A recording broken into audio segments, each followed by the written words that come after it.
बंगाल में शुभेंदु सरकार को मात्र 7 दिन हुए हैं, लेकिन शुभेंदु की सरकार ताबड़तोड़ फैसले ले रही। सड़क पर नमाज को रोक दिया गया, धार्मिक स्थलों से लाउडस्पीकर की आवाज कम करने की बात कही जा रही है, कई जगहों पर कम कर भी दिए गए। इधर अवैध मदरसों को बंद करने का फरमान भी शुभेंदु अधिकारी जारी कर चुके हैं। हालांकि आसनसोल में मस्जिद से लाउडस्पीकर हटाने पर उपद्रवियों ने थाने में तोड़फोड़ शुरू कर दी और अब शुभेंदु अधिकारी ने गुनहगारों को कड़ी चेतावनी दे दी।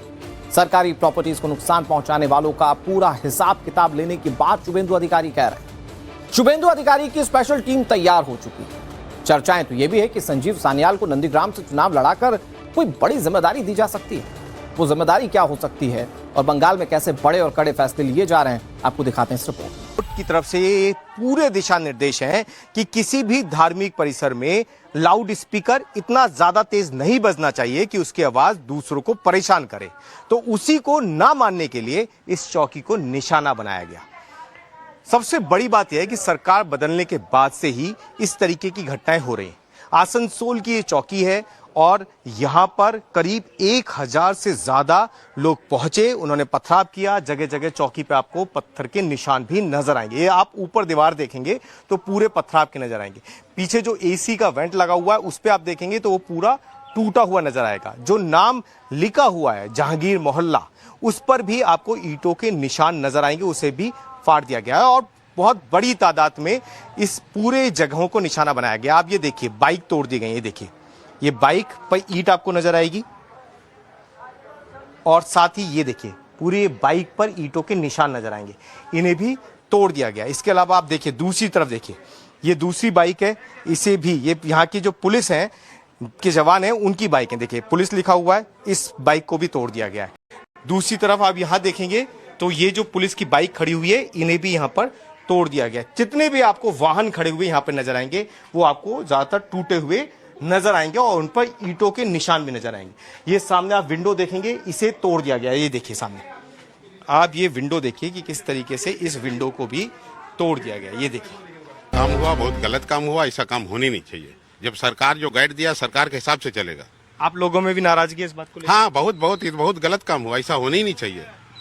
ऐसा होने ही नहीं चाहिए। जब सर कौन लोग हैं ये जिन्होंने एक चौकी को निशााना बनाया, खराब कर दिया? इसका बारे में तो सर हमको मालूम नहीं है। होगा तो लोकल सब होगा, बाहर का तो आदमी आएगा नहीं इधर। आपकी दुकान खुली हुई थी कि बंद थी? जी सर, हमारी दुकान खुली हुई थी उस टाइम। तो कौन लोग थे जो आए? हम लोग तो यहाँ दुकानदारी कर रहे थे सर, कल पूजा का दुकानदारी भी हो रहा था। हाँ। हम लोग भीड़ में फंसे हुए थे, एक बाइक पीछे से आवाज आने लगा। तस्वीर, नाराजगी क्या थी उन लोगों की? वो अजान के लेकर नाराजगी थी। 2 दिन पहले बोले थे कि अजान का स्पीकर तो हल्का कर देने के लिए, तो अजान का स्पीकर हल्का हो गया था। वहाँ मस्जिद है, यहाँ तक आवाज नहीं आ रही थी। यहाँ तक आवाज नहीं आ रही थी। तो उसके बाद फिर कल क्या हुआ मालूम चला, हम सुने हैं, देखे नहीं है। तो कल सुने में आया कि वो मस्जिद में जा करके बोले हैं कि स्पीकर नीचे उतारने, अजान लाउड स्पीकर एकदम होना ही नहीं है। इसी का लेकर विवाद हुआ और वहाँ पे पब्लिक जमा हुआ और भागा भागी हो गया। महज 7 दिन हुए हैं शुभेंदु सरकार को शपथ हुई और पहले ही दिन ये संदेश साफ है कि कानून की नजर में सब बराबर हैं और हर किसी को इसका सम्मान करना होगा। एक इंसिडेंट आसनसोल में कल हुआ था, अब तक 15 अरेस्ट हुआ है।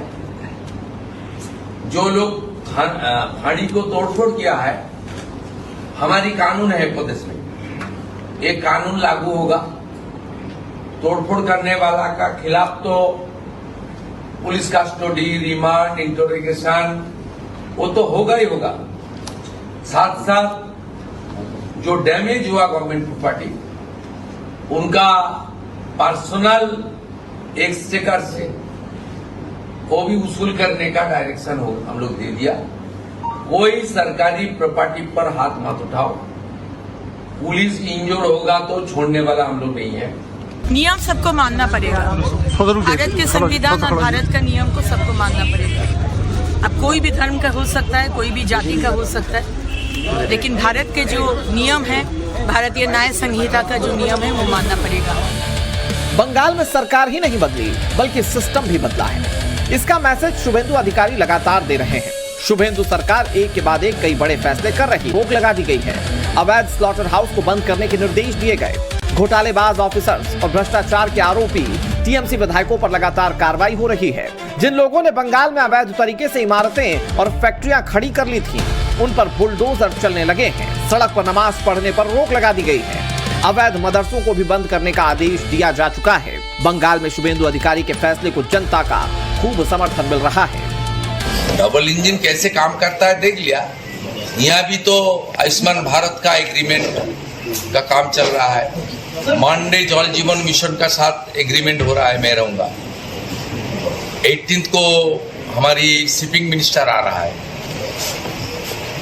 पूरा तैयारी चल रहा है। प्राइम मिनिस्टर साहब का सब प्रोग्राम हम लोग करेगा। विश्वकर्मा योजना का जितना भी एप्लीकेशन वो भेजना चालू कर दिया हम लोग। 8,65,000। उजाला की 3 जितना भी पेंडिंग एप्लीकेशन है वो भी भेजना चालू कर दिया। सब पूरा दिलीप दा में हमारी पंचायत मिनिस्टर है, ग्राम विकास। आज बात हो गया है जून का पहले से 100 दिन का काम चालू करने के लिए। जो कोर्ट का ऑर्डर है 2 डिस्ट्रिक्ट में बंद है, साउथ 24 और मुर्शिदाबाद। कोर्ट का ऑर्डर को रिकॉग्नाइज करते हुए बाकी डिस्ट्रिक्ट में काम होगा। और बहुत सारा जॉब कार्ड में धांधली है, इसलिए ऑनरेबल मिनिस्टर के साथ मेरा बातचीत हुआ। जो KIC लिंक हो गया है 65%, कम से कम उसमें तो शुरू किया जाए। बंगाल में सरकार गठन के बाद कैबिनेट में शामिल मंत्रियों के बीच विभागों का बंटवारा भी हो चुका है। बंगाल में अभी शुभेंदु अधिकारी के अलावा 6 मंत्री हैं, जबकि मैक्सिमम 44 मंत्री बन सकते हैं। ऐसे में शुभेंदु कैबिनेट का विस्तार भी होना है। सवाल यह है कि बंगाल का अगला वित्त मंत्री कौन होगा? शुभेंदु अधिकारी अपने पास कौन सा मंत्रालय रखेंगे? बीजेपी किसी अर्थशास्त्री को बंगाल का अगला वित्त मंत्री बनाएगी या नहीं, ये बड़ा सवाल है। और ये सवाल इसलिए क्योंकि संजीव सान्याल के नाम की चर्चाएं खूब हो रही हैं। संजीव सान्याल एक ऐसा चेहरा है जो पश्चिम बंगाल में नए वित्त मंत्री के रूप में दिखाई दे सकते हैं। संजीव सान्याल प्रधानमंत्री नरेंद्र मोदी के आर्थिक सलाहकार समिति के सदस्य हैं। नंदीग्राम से उन्हें विधानसभा का उपचुनाव लड़ाया जा सकता है। चुनाव जीतने के बाद उन्हें पश्चिम बंगाल में वित्त मंत्री बनाए जाने की चर्चा जोरों पर है। लॉ एंड ऑर्डर पर लगातार एक्शन जारी है। केंद्रीय गृह मंत्री अमित शाह के खिलाफ बयान को लेकर टीएमसी सांसद अभिषेक बनर्जी की मुसीबतें बढ़ गई हैं। अभिषेक बनर्जी के खिलाफ विधाननगर नॉर्थ साइबर क्राइम थाने में FIR दर्ज की गई। टीएमसी सांसद पर चुनाव से पहले भड़काऊ बयान देने और गृह मंत्री के खिलाफ आपत्तिजनक टिप्पणी करने का आरोप है। पुलिस ने BNS की कई धाराओं और जन प्रतिनिधित्व कानून के तहत मामला दर्ज कर जांच शुरू कर दी है। FIR के मुताबिक सामाजिक कार्यकर्ता राजीव सरकार ने 5 मई को चुनाव नतीजे घोषित होने के एक दिन बाद ये शिकायत दर्ज कराई थी। अभिषेक बनर्जी पर FIR में आरोप लगाया गया है कि अभिषेक ने 27 अप्रैल से 3 मई के बीच आयोजित कई चुनावी कार्यक्रमों में भड़काऊ टिप्पणियां की। इन भाषणों से आपसी दुश्मनी को बढ़ावा मिला, सार्वजनिक शांति भंग हो गई। FIR में लिखा गया कि केंद्रीय गृह मंत्री अमित शाह को भी धमकियां दी गई हैं। इसमें कई धाराएं गैर जमानती हैं जो दंगे के लिए उकसाने, कई समूहों के बीच नफरत फैलाने और गंभीर धमकी देने से संबंधित हैं। इस शिकायत में अभिषेक बनर्जी के विवादित बयानों के वीडियोस और लिंक भी प्रमाण के रूप में सौंप दिए गए हैं।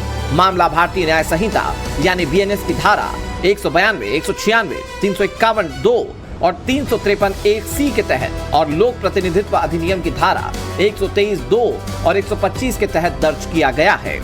देखिए, चुनाव के वक्त बहुत कुछ बोला जाता है, चुनाव का परिवेश ही ऐसा रहता है। इन गुड स्पिरिट चुनाव के वक्त जो बोला जाता है चुनाव के बाद उसको छोड़ देना चाहिए, उसको लेके और सोचना नहीं चाहिए। तो चुनाव में हार जीत होने के बाद यूजुअली जो बोला जाता है उसको लेके और कोई ध्यान नहीं देता है, बट यहाँ दिया जा रहा है। हमने सुना कि एक FIR भी लॉन्च हुआ है, लॉन्च हुआ है एक FIR। अब लॉन्च हुआ है तो वो कानूनी कार्रवाई जो होना होगा वो होगा, लेकिन इन गुड स्पिरिट इसको आगे नहीं बढ़ाना चाहिए। के लिए अलग सिस्टम नहीं होना चाहिए, सब लोगों को जस्टिस होना चाहिए। किसी को कोई लॉ तोड़ेगी तो उनको खिलाफ कार्रवाई होगी। शुभेंदु सरकार हर मोर्चे पर एक्शन मोड में है। सरकार जो फैसले ले रही है उसका असर जमीन पर तुरंत देखने को मिल रहा है। सियालदाह रेलवे स्टेशन के बाहर सालों से जमा अवैध अतिक्रमण और फुटपाथ पर कब्जा करने वाले हॉकर्स को आखिरकार हटा दिया गया। लंबे समय बाद स्टेशन परिसर के बाहर इलाका खुला और व्यवस्थित दिखा। प्रशासन और रेलवे की संयुक्त कार्रवाई के बाद पूरे इलाके को अतिक्रमण फ्री कर दिया गया है। मौजूदगी फिलहाल शियालदा स्टेशन पर है और हम आपको तस्वीरें दिखा रहे हैं। देखिए किस तरह से शियालदा स्टेशन की तस्वीर जो है बिल्कुल बदल चुकी है।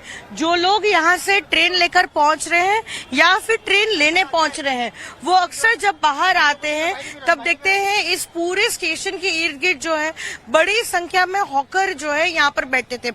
हमारे सामने जो आप जगह देख रहे हैं, इस पूरे जगह पर आपको हॉकर पहले दिखते थे, लेकिन धीरे धीरे जो है आज आप तस्वीर देखिए यहाँ पर एक भी आपको हॉकर नहीं दिखेगा। आमतौर पे जो लोग यहाँ से निकलते थे खचाखच ये जगह भरी हुई रहती थी। जो पैसेंजर है उनको यहाँ से जाने की जगह भी नहीं मिलती थी क्योंकि दोनों तरफ जो है हॉकर रहते थे बड़ी संख्या में। लेकिन जैसे जैसे सरकार अलग अलग कदम उठा रही है, उसके साथ ही जो है राज्य या फिर राजधानी कोलकाता की तस्वीर भी बदलती हुई दिख रही है और बदलाव जो है जमीनी तौर पे दिख रहा है। पहले स्टेशन के बाहर फुटपाथों पर दुकानों और अस्थायी ढांचों की वजह से लोगों को चलने में दिक्कतें होती थी। रोजाना लाखों यात्रियों की आवाजाही वाले इस इलाके में ट्रैफिक जाम और गंदगी बहुत आम सी बात हो गई थी। अब अतिक्रमण हटने से यात्रियों को बड़ी राहत मिली है। सड़कें खुल गई हैं और आवाजाही पहले के मुकाबले काफी आसान है। पूरा सफाई हुआ है, पूरा दोनों तरफ पूरा सफाई हुआ है, पूरा ठीक है काफी। तो आपको लगता है नए सरकार के आने से ये बदलाव जो है अच्छे हैं? हाँ, बहुत अच्छे हैं, तो बहुत अच्छे बदलाव यही होना चाहिए। इधर नहीं, पूरा वेस्ट बंगाल में होना चाहिए। पैसेंजर के लिए जरूर सुविधा होता है। तो इतना सारी भीड़ था, हम लोग कुछ नहीं चल पाते थे। अभी तो ठीक है, अभी तो बहुत बढ़िया हो गया ना। ये तो महज एक एग्जाम्पल है। शुभेंदु अधिकारी काम को लेकर बीजेपी के कद्दावर नेताओं से भी मिल रहे हैं और एक एक वायदा पूरा करने की बात भी कह रहे हैं। पिछले 5 साल से ज्यादा, करीब 6 साल, उन्होंने पश्चिम बंगाल पूरा परिवर्तन लाने के लिए बहुत मेहनत। उन्होंने भारतीय जनता पार्टी का एनएससी का मेंबर भी है। बंगाल में और पूरा देश में लोकप्रिय एक व्यक्तित्व है। उनका fan followers not only within the BJP, outside the BJP also. True राष्ट्रवादी भी है। मैं मुख्यमंत्री का बनने का बाद मुचुंदा का साथ मुलाकात करने के लिए आया था। बहुत सीनियर भी है, उनका आशीर्वाद भी ले लिया। और उन्होंने चुनाव कैंपेन के दौरान कुछ काम उन्होंने सारे एरिया में बोल के रखा है। सब काम तो अभी एक साथ करना मुश्किल है, लेकिन आने वाला 3-4 महीने में मुचुंदा कौन काम क्या काम करेगा, मेरा भी क्या काम करना चाहिए, ये थोड़ा बात काम करना है। मुझे जो मैंने वादा किया है, जो वादे किए वो पूरा करना है। और पूरा करने से पहले मैं सीएम को बताऊंगा। सीएम ने कह दिया you do it and I will follow it. दूसरी तरफ टीएमसी का आरोप है कि उनके कार्यकर्ताओं के साथ मारपीट की जा रही है। टीएमसी ने पीड़ित परिवारों से मिलने के लिए 3 सदस्यीय टीम बनाई, जो बंगाल के अलग अलग इलाकों में पीड़ित कार्यकर्ताओं से मुलाकात कर रहे हैं। के बाद रिजल्ट निकलने के बाद हमारे बहुत सारे कार्यकर्ता को, बहुत सारे पार्टी की कर्मी को, वर्कर्स को और कॉमन पीपल को ऊपर भी एट्रोसिटी हो रहा है और बहुत सारे घर से बाहर भी है।